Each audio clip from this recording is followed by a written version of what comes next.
Is the Expanse finally getting a little scary? Because this situation was a bit more hairy. T'Pol is looking constipated with zombies on the loose. Or maybe she just needs a big glass of prune juice. But she didn't end up a full-on zombie or show us her boobies. So maybe it's time Justin and I got a brand new Hubie.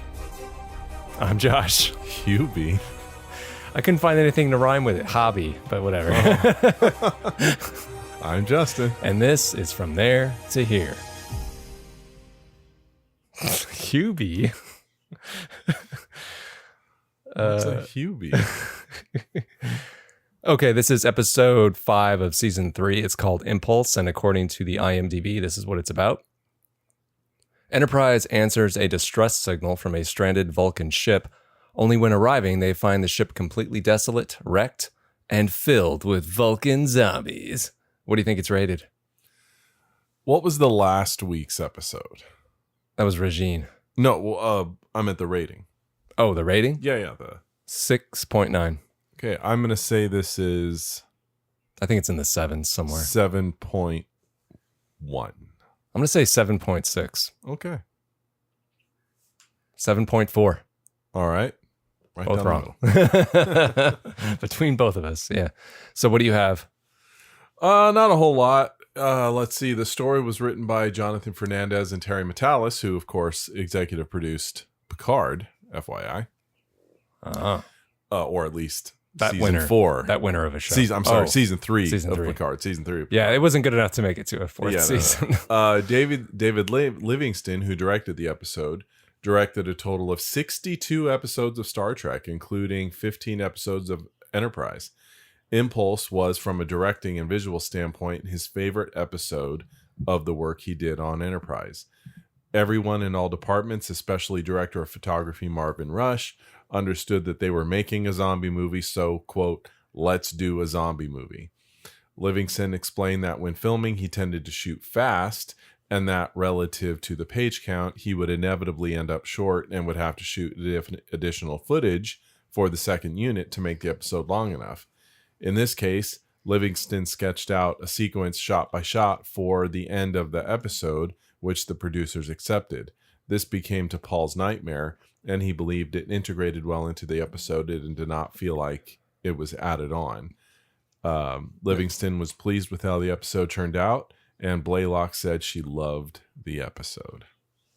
Yeah, I mean, that dream sequence or nightmare sequence didn't at all feel cliched, but I mean, yeah, it didn't feel out of nowhere at all. Yeah, there's a very similar scene in Event Horizon, which this movie is very similar to. Yes, it is. Overall, though, I like this one. What do you think? I liked it.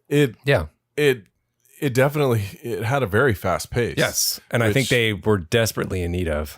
Yeah, very much so. Even though you did not like Regine, I did. And I dislike it. It was felt that was some much needed energy into the season. We said we both enjoyed the hot lesbo action. Yeah, and this definitely is usually when, especially a show that is generally, let's call it safe, does their variation of like a zombie thing or something like that. Okay. It's usually pretty weak.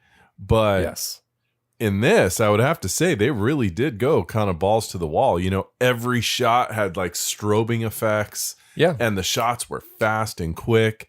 The only thing that kind of didn't fit with a normal zombie movie is that they should have brought like 3 or 4 extra Makos or red shirts onto the ship so they could be killed off, so thered be a little more threat. Well, yeah, nobody died. On. You're right. But as a whole, yeah, the energy is really what I enjoyed. Yeah, and because it was a zombie episode for all intents and purposes, it kind of throws you for a loop. At least it did for me anyway. When someone gets scratched or something, you think, oh, they're going to turn into a zombie. Yeah, right. But they don't. But that's not what it's, yeah, that's not what it's some kind of, there's something in the air it's or. the Trillium D. Oh, it's the Trillium D. That's right. It's something in the air. Nice. It's the Trillium D, which is what they came for. They're trying to get, but they didn't realize it's actually going to be a problem. Which is the minor B plot. But the Trillium D is something that comes into play later. I remember T'Pol gets addicted to it, doesn't she? Gosh, I think she does. I think so. But the Trillium D but like is refined or something. Maybe she starts injecting her. She snorts it. Yeah, like it's cocaine. She puts it on a little mirror. It's a little powder. Trillium she D. uses her space bucks to snort it. She starts to look like Ray Liotta in Goodfellas. Oh dear. She starts flushing it down the toilet. You can't come in. Yeah, that's gonna happen. Okay, anyway, but seriously, this episode, the fast pace was definitely sorely needed. These last few episodes, even though I was a bit more critical on Regine than maybe some people would have liked, these episodes so far in The Expanse have been a little slow. It was nice to finally see them put some energy into things and some drama. And I enjoyed Blaylock's performance. I know we joke that she's often looks constipated and, just drink some prune juice. But I thought she did a good job. What do you think? I think she... Okay, look, I'm going to be honest. I actually had this thought as I was watching the episode. And I realized this may be a little judgmental. But I actually did think to myself... I remember when we originally watched the series and everyone, including us, thinking, wow, this Blaylock, she's really good. I mean, no one's ever really going to be Leonard Nimoy. He had that touch. Well, hold the phone here. Before you jump into your criticism, we were in the first season of our review here. Yeah. And even somewhat in the second season, we were praising Blaylock's performance. Well... You've changed your mind. Like I said, it was just a thought that I had. It was just a thought. I'm not taking it all back. It wasn't a thought. These were words that came out of your mouth. No. I'm saying my current thought. Okay. I'm not taking back some of those instances where we thought she was good. But I'm comparing it to when we originally watched the show, when we all thought, wow, like next to Nimoy, she's really got this Vulcan thing down. But as we've been rewatching the series, even though there have been highlight moments, I'm kind of starting to think maybe we gave her too much credit. And she's not bad, but maybe she's not as good as we gave her credit for. And this may be too strong of a critique, but I'm getting like shades of Spock in New Trek, where he's not even Spock because every 5 minutes he's got an emotion. And the only way that they in New Trek, JJ Trek, seem to know how to make anything interesting is by saying in one scene Spock is a logical guy, and then the next scene he absolutely loses his shit. And that's all Spock does in JJ Trek, is he loses his emotional control all the time. You never actually see him get to be real Spock. And I'm noticing that the only thing they can ever seem to do to make T'Pol interesting is to give her something to react to emotionally. And now, that said, I remember exactly what I said in the last episode where I did praise her performance, where Regine started feeling her up. And yeah. that part I liked. Well, I did like that part. But I did enjoy how she played it. But to be fair, she played it like someone with emotion. But she played the dichotomy of the two emotions she was feeling, which is like this desire to be not emotional and the sensuality of the moment. Like she was doing both well. Uh-huh. But that said, I can't help but notice that every episode, this is all they do, is they give her something to react to where she's never just a straight up Vulcan anymore.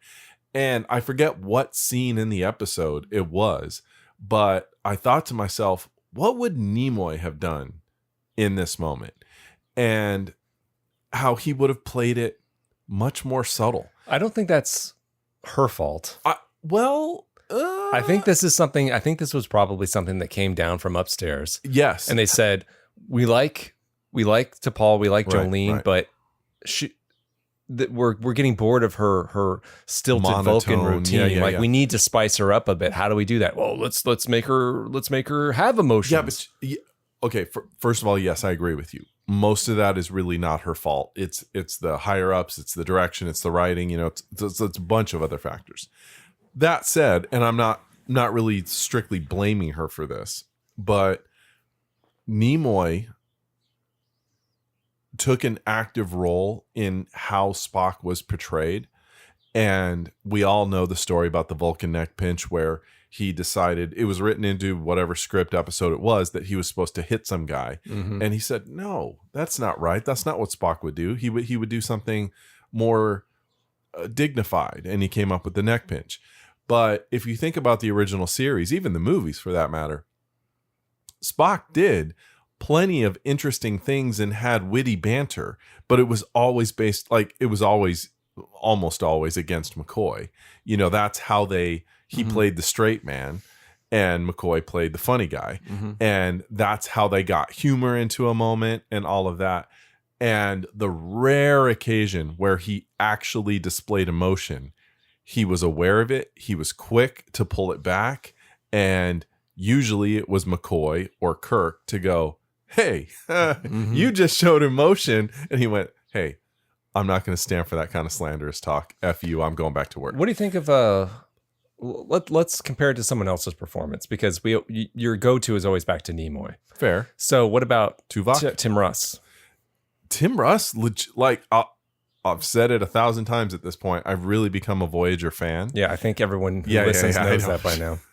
Okay. But Tim Russ rocked it as Tuvok. What do you think about... And his humor was very similar to Nimoy's. What do you think about Neelix's... I know Neelix is not a beloved character, but Neelix's criticisms of Tuvok? They were almost always right on. That he was arrogant and closed-minded? Yeah. Like that episode I told you about that I've referenced. It was which one? It was Learning Curve, the season finale of season 1, where he's trying to train these Maquis guys to make them Starfleet-like, and it's just not clicking. And then Chakotay punches one of them, right? Right. But at least he did something interesting. Thank God. For once. But instead of pulling out his medicine towel. No, I know. It's like, Kuchimoya, what should I do about these people? No, he actually did something interesting. Yes. What would my spirit animal say about this? Hit him. But there's a cool scene where Tuvok, and this honestly was like TOS level writing as far as how you make a Vulcan interesting. It's not what they do, it's what the people do around them and how they respond to their Vulcanisms. And things aren't going well. He stops into the mess hall, and Neelix, being Neelix, like pesters his way over, and he's like, hey, Mr. Vulcan, how are you doing with those guys? And he goes, Mr. Neelix, I have no desire to discuss this with you. And he goes, well, kind of looks like you do, because you're moping around and you're doing all this. Yeah. And he said, well, since you asked, I just can't. I've taught at the academy. I've done all this. I can't make these guys respond. And then he goes on. Neelix goes on. What's a parable? A parable is a morality, a moral buried within a fable. Okay. Well, then Neelix delivers a parable about a plant. He said, I tried to join these two plants, this kind and this kind. One of them was very loose and flimsy. The other one was very rigid and inflexible, but I put them together and somehow it worked out. And Tuvok says, Mr. Neelix, are you saying that these Maquis people are rigid and inflexible? And Neelix goes, no, Mr. Vulcan, I'm saying you are rigid and inflexible. Maybe you need to change and do all this. And that's like exactly the kind of repartee you would have with Spock and McCoy. And it worked, and Tim Russ, to his credit, was able to convey, and he would usually, this is how Tim Russ would convey fighting emotion from coming out. He would grit his teeth. Mm-hmm. And you would see his little cheekbone, like, you could always see what he's trying to do, but I never felt like he was constipated. Mm-hmm. And I always felt like it was genuine. Like Tim Russ was able to kind of crack that magic Vulcan code, which is, to be fair, very, very hard to do. Mm-hmm. You know, it's just like Brent Spiner playing androids. It's a lot harder than it looks like. And Tim Russ was able to do it.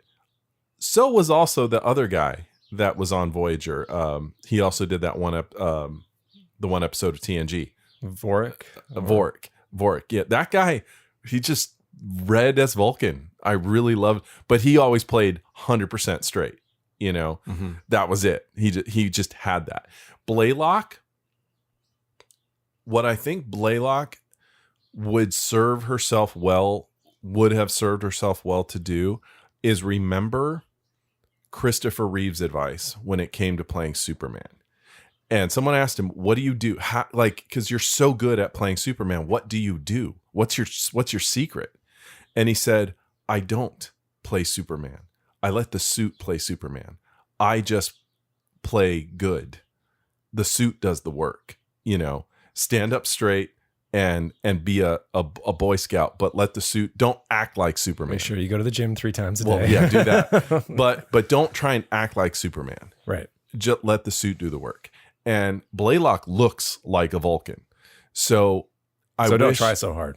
I wish, I feel like honestly she's trying too hard. And that could be direction. Part of it is, like you said, it's just written into the script. They want her to react. But I wish she had found a way to dial it back and be more subtle. Now, this obviously is a more extreme example where they, you know, she's being zombified, so and all that. But because it keeps happening. When it happens in this episode, when you should be genuinely like, yay, she's doing this thing. Finally, you know, I feel like, oh, here we go again. You know, another reason for her to show emotion. But I still dug the episode. That was a I know. long way around to make a point. Well, did you make a final point? I don't know. Didn't you ask me a question? Well, because you were constantly comparing her performance to Leonard Nimoy. So I asked you about Tim Russ. Right. And I was commenting that I feel like maybe her portrayal and acting ability as to Paul is slightly overrated when we think about what we originally thought, just like how we had a higher opinion of this show before we started a rewatch of it. Do you think that, well, just to play devil's advocate here, so do you think that could have any bearing on the fact that she's a woman? No. Because wait. Do you mean my opinion? Our perceptions?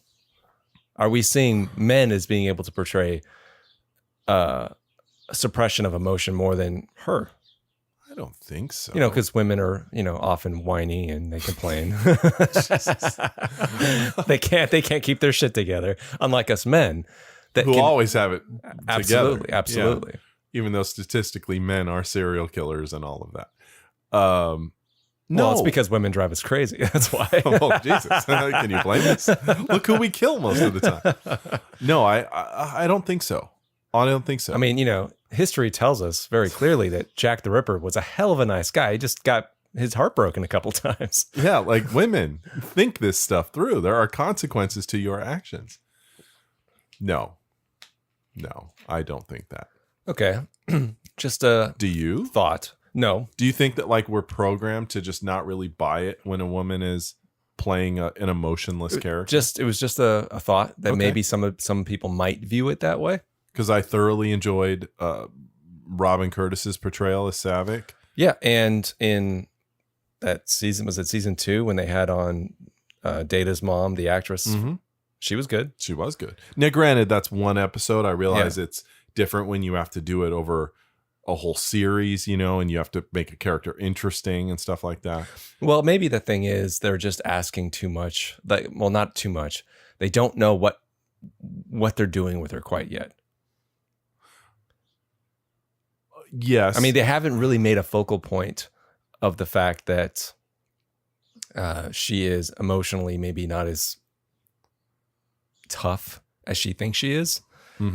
I mean, it's been suggested, not directly, is what I mean. So if that actually was a focal point of an episode, maybe. Well, you know, okay.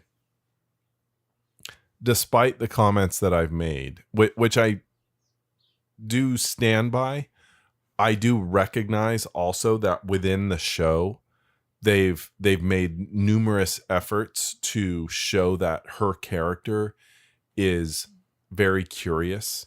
And Yes. Like that episode where she goes to the jazz club. Right. Yeah. Think that like they've definitely peppered her character with moments like that that would explain like the Regine moment where she's getting kind of turned on by it and it doesn't feel out of character. At least it didn't to me, because I think I referenced that. She didn't go to a lesbian jazz club. I mean, well, I'm just saying she it was a new experience and she was intrigued. Yeah. It's the same reason she got with that psycho Vulcan guy that gave her the Ted Bundy, the Ted Bundy Vulcan. You know?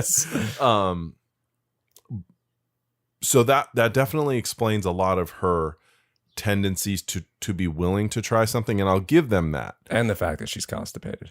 The constipation is my problem. Those are the moments that bother me, are the constipation moments where she's trying too hard. I actually do like that they make her this Vulcan that's a little more curious, which is what really lends I think to you're the also, relationship with her and Trip. Well, I think you were onto something when you said something about what the other actors do around them. Right. And what the original series had with Kirk, Spock, and Bones, right? They had this dynamic that balanced each other out. Yeah.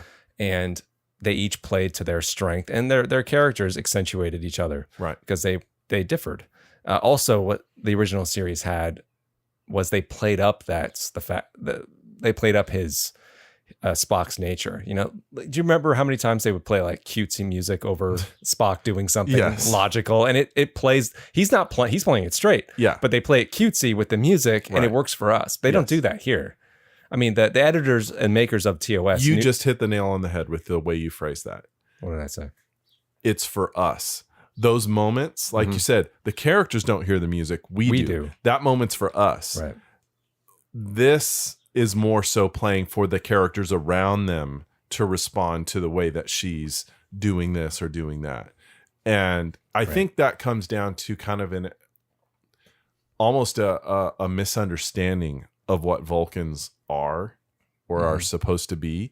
Yeah. But to be fair, like honestly, not with the exception of Voyager, really, there hadn't been a whole lot of Vulcans since the original series. TNG touched on them a little bit, but there was just a little bit here and there. But by and large, Vulcans have been kind of, probably because of their association with Spock and like, how do you do that twice? You know, they kind of avoided it. They got lucky with Tim Russ, but Tim Russ wasn't the main, you know, he was usually the butt of the joke, you know? But and he really didn't show a whole ton of character growth throughout the series. He was pretty much the same guy, which is fine. Yeah, I don't have a problem with that. But so maybe it's jarring for me as an audience member. He did show instances of growth, but he did minor ones. Yes, minor. I didn't always necessarily buy the Neelix and he bonding. I didn't really buy. Well, it never really clicked. Like, well, I think no. Well, the writers wanted it to. They wanted it to. It just didn't. But what I think the happy accident that ended up happening was Neelix kept thinking that they had a relationship, and Tuvok was like, "No, we don't." Do you remember there was an episode where I can't remember the title. Maybe you could tell me, where something's wrong with Tuvok and he's having like nightmares and he has a dream where he strangles Neelix. And it's almost like perversely funny. Well, because he's like getting right in Tuvok's face, going, "Try this again, Mr. Vulcan." Oh, that's what he does, and he grabs his face and like makes him smile. Yeah, that's right. And that's where he just snapped and grabbed him. Right. I forget that exact episode, but you're right. They tried, and the fact that there was one where Tuvok lost his memory. and that actually worked. Did it really? I didn't buy that. I bought it because of Tim Russ. Because he played it so innocent. As an isolated episode, I bought those two actors together. Yes. But their characters... Oh, no. I'm talking just in that moment. Oh, that was fine. Yeah.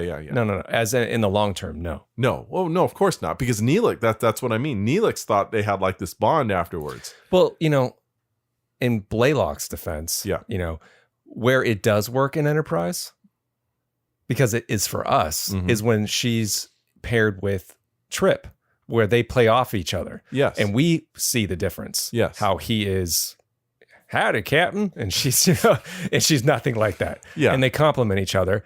And that's for us. And it makes it's funny for us. I can't, Carbon Creek. Mm-hmm. Carbon Creek had, the book ending scenes, with them in the not the mess hall, the captain's dining room. Yeah. Now that was like a very TOS feel, because the straighter she played it, the funnier it was. Yeah. Because they were like, come on, you're putting us on. She's like, hey, you wanted this true story. Here it is.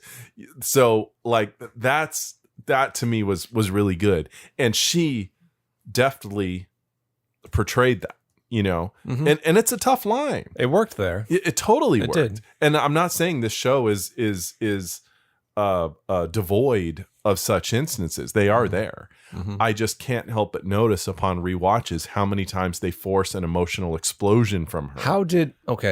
Let's compare it to something non-Vulcan. How did her freaking out compared to Patrick Stewart's freaking out in Timescape? No. Oh, he goes, no. Oh, God, this can't be happening to me. Yeah, that was bad. I draw a smiley face in a cloud. Yeah, Patrick Stewart has many skills, but playing irate is not one of them. Playing goofy is not one of them. Yeah, he can't do it. He can't do it. So he can't do that. And God love him, much as he tries, he cannot do action. No, he can't. He can't do it. Even when they put him in a tank top and let him swing from ropes. No, he looks good, but no, he cannot do it. All he'll ever be to me is the captain on Viridian 3. Oh, getting punched by Soren. Getting his ass handed to him by like a 70-year-old man. No, he doesn't do action. No. Any more than a Bolian would be a good ship's counselor. Not at all. It's just not how it's meant to be. No. But coming back around to this episode, that was the only thing that I specifically thought of as I watched it, which is, here we go again with another excuse to show her flip out. Now, that said, she did it well. She performed it well. Yeah, that was fine. Yeah. But it is, like you said, it is a one-note gimmick they keep playing. It is. That's why if it had been 10 episodes since she had done something like that again, it would have been fun. So if I think if they just limited how many times they did this with her, it would have been much more interesting over the life of the show. Well, are we being a bit unfair because we're looking back in retrospect? No, this isn't forward looking for us anymore. We know. I don't care how many times they're going to do this. But where we are rewatching the show, and this is how it's making us feel. Just like when I rewatch episodes of TNG, not TNG, of Deep Space Nine. I love Deep Space Nine, but honestly, Klingon episodes, Klingon episodes, they're not bad. They're not bad. Okay. I'm talking like the Sword of Kahless. That's they just don't do it for me. No, Well, even the TNG Klingon episodes are a little. I don't like Sins of the Father's good. That's okay. Like Redemption, it's not one of my go-tos. No, it's not. No. Try as they may. The problem with that is that they're trying, just like with this, they're trying really, really hard to make something interesting for us. But the only way to do it is to have characters go against what they're supposed to be. It's no different with the Klingons. The Klingons are supposed to be honor and loyalty and sacrifice and all of this, but usually they end up acting like the most dishonorable people around. And their system's totally corrupt. Their system is corrupt. It's not honorable at all. It makes no sense that the way they act and the way they talk are two totally different things. Yeah. The only time that I can think of that I really stood up and went, ooh, that was really cool how they just depicted a Klingon. And that was in Deep Space Nine. And it was the episode where Dukat has, he's trying to catch a bird of prey. Remember? But he's on like a crappy Cardassian like cargo ship. Sure. But the point is they build up like all this big weapon they can, and they shoot at this Klingon ship, and it barely scratches their surface, and they all brace for impact. They're like, oh shit, they're gonna shoot us and blow us up. But the Klingons don't shoot. Yeah. And they're all going, what just happened? And I think it was Kira that said, well, no, it was Dukat that said, or Kira, there's no honor in destroying someone as pathetic as we are. And they just turned around and left. Yeah. Like, you literally took a punch at a Klingon, and he was so unimpressed with you that he just walked away. Mm-hmm. That I thought was so Klingon. That was beautiful. But you rarely get that. Mm-hmm. Rarely. You know, at least at the end of Star Trek 3, Krug beamed down and he was like, all right, enough of this walkie-talkie crap. We're going to fight one-on-one. And no matter what, one of us is walking away. Very Klingon, you know? And, you know, what's his name? John Larroquette. I do not deserve to live. Fully ready. Please kill me. I am a terrible Klingon. Right. You know, but usually they're going against type, which doesn't work, you know? And so that's what I see upon rewatch. And I bring this all up because those moments in TNG or the moments in this are meant to entertain us, but especially on rewatches, they do not hold up. Well, this one did.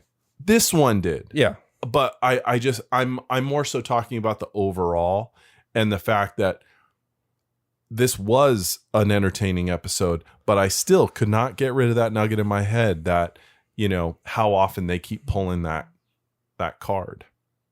So no, you're right. I mean, and I know we're talking about like everything except the episode, but honestly, the episode was good. It was fun. It was entertaining. Well, it was an action episode. Yeah. It wasn't heavy on story. It was a very simple concept. Sure. Zombie Vulcans. They're stuck on the ship. T'Pol is slowly losing her mind. That was pretty much it. Yeah, and there's nothing wrong with that. No, I mean, I wasn't bored. I mean, there's been what was the one before Regine that was really bad? What did we watch? Not Civilization. That's another boring one. Yeah. No, when they become 2 episodes ago, they become 8 people. Extinction. Like that one is like sleep inducing. Like, I mean, I was falling asleep during that one. I mean, it was bad on top of it. It was goofy. Like, what are they trying to do here? What is this? Who drew the bad straw this week? This is embarrassing. Did they just pick concepts out of a hat and then put it together? Like, what is this? Right. This was at least entertaining. And even though it was cliched, it was still entertaining. Sure. And Blaylock's performance was good. I agree, even though, yes, I kind of feel like maybe she should have gone even further. How so? Well, like there was one scene in particular where she tried to like muscle her way past Archer, and he was too easily able to subdue her. Yeah, and I thought, oh, she's a Vulcan. Like, what a great way to show how actually strong she really is. And you know, Cybok lifted up Kirk with one hand, for crying out loud. Yeah. You know, she should be able to really kind of whoop on Archer, especially when she's heightened and pissed off. I think like the Vulcan neck pinch itself, you got to save that. It's like pulling out a lightsaber. Well, she never does that. Well, I know, but I'm just saying. Like, I agree. We can't have her do that all the time. Every once in a while. But this would have been a cool time to do it. If she picked him up, yeah. Where, you know, when she's laying in the bio bed at the end, how are you doing, T'Pol? Well, you know, not great. How are you doing, Captain? Well, my neck hurts from that when you almost snapped my neck in the hallway or something, but never get in a fight with a Vulcan. You know, that kind of a thing. Mm-hmm. Well, it was nice that they finally got to a dangerous part of the Expanse.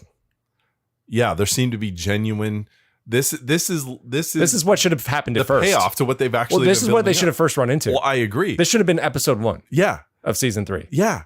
This is how dangerous it is in here. Yeah, like you'll turn into a zombie. You're either going to turn into a zombie, or you'll be inverted, or they can't even fly around without hitting rocks. Like, this is bad. And the asteroids are moving around. They're shifting angles. And they tried to beam something up, but it broke the transporter because it beamed in rocks everywhere. Like, this is no good. Yeah, the first episode they just go to a planet and you're like, this is like any other planet anywhere. Like, what is this?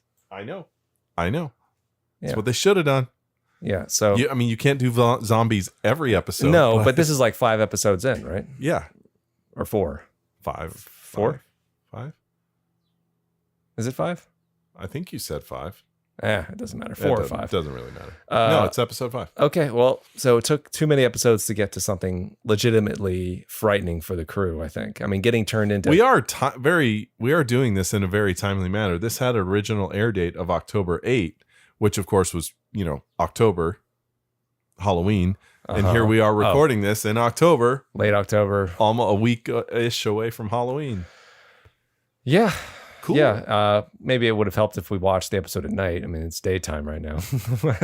Yeah, I was thinking about that just a minute ago. I wish we had thrown this up on the projector at night and, could just kind of enjoy the ambiance of it. Yeah, it would have been. Although probably better. would have had a seizure with the amount of strobing lights in this thing.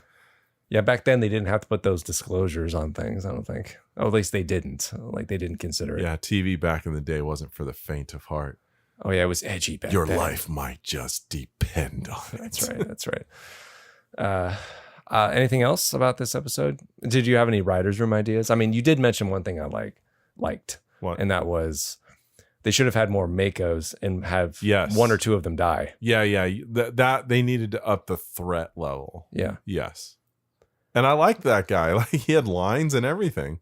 Well, no, I mean, there was one moment that I noticed where it was odd that he was seemingly frightened at asteroids, and I was like, "Isn't he supposed to be a tough guy?" I was like, "Well, I don't get that part." Yeah, you got to cut back to him. He should be like Hicks in Aliens. He should be sleeping. I guess, yeah, right. I guess that was like foreshadowing, though, that he's a little emotionally can be rocked emotionally, which is what happened. But he pulls later. it together on the ship. Sure. Well, we didn't mention there was that one shot that we really liked of the Enterprise at a almost the motion picture style shot. Yeah, where it was at a huge distance from above, and it looked very epic. It made it look tiny. Yeah, it made Enterprise look really small, and you're like, oh, they don't do shots like that. No, often. They don't. It did have a very motion picture feel. I was like, they need to do that more often, but they don't. Especially in this expanse where they are supposed to be small and isolated. Yeah. And they need to do that more often. I agree. I think here's my last writer's room thing.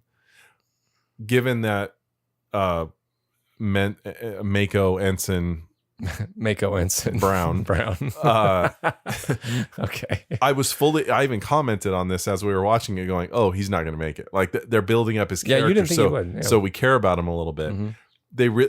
We clearly do not know this character later, so they really should have just killed him off, and they should have had, as they're going to get on the shuttle right at the last should have said, minute, I'm just trying to kill some bugs, sir. Yeah, just like they're trying to board and they're not going to make it, and he turns around and he starts shooting, and no, he says, you're not going to make it. You are.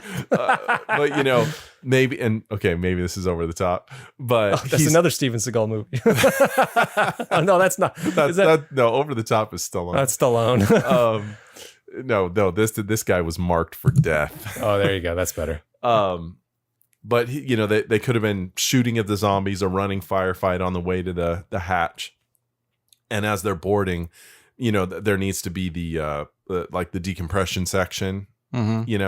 Like that they all can't board at the same time. Someone's got to stay shooting these things or something. Yeah. And Archer would say, we're not leaving without you, and he would say, sir, this is what I'm here to do. Get on board, and then they get them, and then all right, close the door, go, because like you gotta kill someone, man. You got to kill someone in this situation. Yeah, they're in the Expanse. Yeah, they should raise the someone's stakes. Got to die. Well, they do kill some of those Makos later. Yeah, but I'm like, this was begging for it. Yeah, it kind of was. Give me a kill. It kind of was, but since they didn't really set him up as a red shirt in the traditional sense, because he had lines. Well, that's what I'm saying. He had lines. Like, they made me somewhat interested in him. Now you got to kill him and make me feel it. Mm-hmm. That's what I'm saying. Well, and then of course I need to shoot some zombies, sir. He's trying to kill some Vulcans, sir. Get out of here. Do you want to? You trying to be a hero? Trying to be a hero, Mako? Yes, sir. Do you want to grade it? Sure. I'll give it an A. It's a good episode. Yeah, I'll give it an A too. I think it absolutely does what it's not an A-. A. Like, it's a good episode. Yeah. It does exactly for what it is. It's fine. Yeah. It's quality. I enjoyed it. I think it's an action episode and it's entertaining. I think this is by far the best episode so far this season. I can't argue with that. Well, I mean, we've only had 4 others, so I mean, it's slim picking right now. But true. So do you want to move on to what Sebastian has to say about this episode? All right. So on Impulse, Sebastian writes, number 1. So that zombie episode is like, enter the Vulcan zombie ship, fight your way out again. End of story. That really sucked. Can you think of anything that could have been added to make the episode less flat? Well, I mean, I think he had a completely different opinion than we did. You know, you and I have talked about this before. Maybe this is a culture thing. Yeah. Okay. So new listeners. What new listeners? Same people have always been listening to us. Like every 2 out there besides Sebastian. Yeah. So Sebastian's from Germany. Yeah. So maybe it is a culture thing. Yeah. Maybe it is. Maybe it is. Maybe they don't like zombies over there. You know, they don't like the Night of the Living Dead or like, I mean, I don't either. I'm not a zombie person. Me neither. But it is definitely something that we American cinema, film and TV do seem to do a lot of, you know, and there I can certainly see how another culture just doesn't get into it. Just like I don't understand Benny Hill. I don't get it. It's not funny. Yeah. I mean, like, what would he think of like a John Wayne movie? Would he That's what I'm saying. understand Westerns? He'd be like, what? I mean, I barely understand them. I mean, that's, okay, so Red River. There's no river. It's not red. I think all we really wanted, since we didn't think it's flat, but I mean, Justin brought up some good points. Like the only thing it really needed was just some death in it to make it seem more the peril, to increase the peril. Number 2. I generally don't like how rarely Star Trek shows Vulcans who are just being Vulcan. Ooh, I feel like he's on the same page I was. Read that again. I generally don't like how rarely Star Trek shows Vulcans who are just being Vulcan. That's what I said. Well, I mean, but you were arguing the whole thing, this whole podcast, about how you don't like how T'Pol is going against her Vulcan nature. No. I was saying they always find excuses to make her be not Vulcan-like, and he's saying it's so rare when we get to see them be just Vulcans all the time. We're on the same page. He's agreeing with me. I see. How I feel like most of the time Vulcans are shown when they lose their temper due to some special circumstance. That's what I'm saying. Right. Yeah. I think it's okay to tell these stories from time to time, but I'd be much more interested to see more Vulcans in their usual way of life, unemotional, analytical, cold. Do you miss that too? That would be Tuvok. Yeah.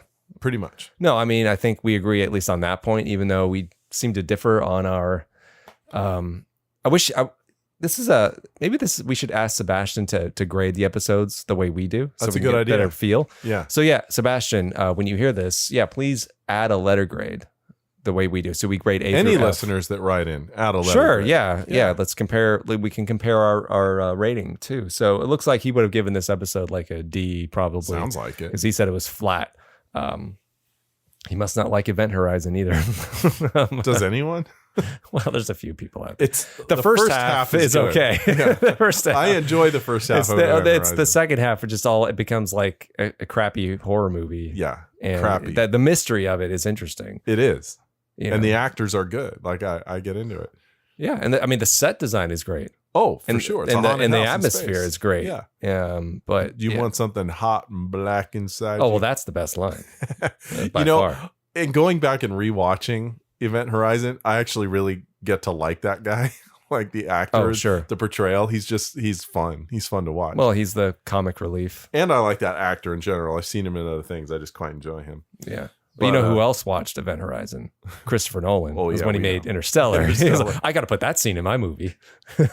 Then people understand wormholes. No one will remember that. Nobody saw Event Horizon from the 90s. No one will remember that. That part. Not at all. You know, Sam Neill sat there watching, and he did a Leo, the meme from Once Upon a Time in Hollywood, where he was watching a show and he sat up When he and started points. pointing. Yeah. Like that was Sam Neill going, wait a minute. I did that. That's my line. I did that and better.